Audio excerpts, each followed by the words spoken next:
Deddy Corbuzier kecam aksi kontras di rapat RUU TNI, sebut ilegal dan ganggu konstitusi.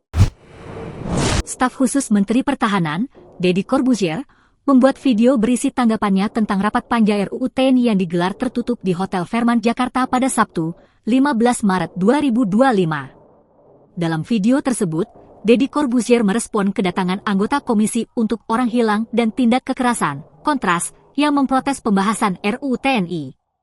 Mantan pesulap itu menilai kedatangan Kontras dan masyarakat sipil merupakan tindakan yang mengganggu amanat konstitusi. Amanat konstitusi diganggu secara sengaja oleh sekelompok orang yang tidak dikenal, katanya dikutip dari unggahan di akun Instagram Master Corbuzier. Deddy kemudian menyalahkan masyarakat yang mengkritik kebijakan duifungsi TNI dalam revisi undang-undang tersebut. Berteriak-teriak hingga mencoba untuk menerobos masuk ruang rapat secara paksa, ujarnya. Pria yang diberi jabatan letkol ini lantas menyebut tindakan Kontras sudah masuk ke dalam kekerasan anarkis. Ia mengklaim Kementerian Pertahanan selalu menerima segala masukan dan kritik yang membangun.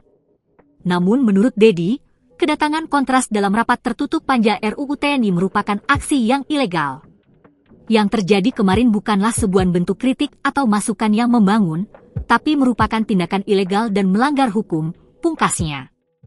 Download Tribun X sekarang, menghadirkan lokal menjadi Indonesia.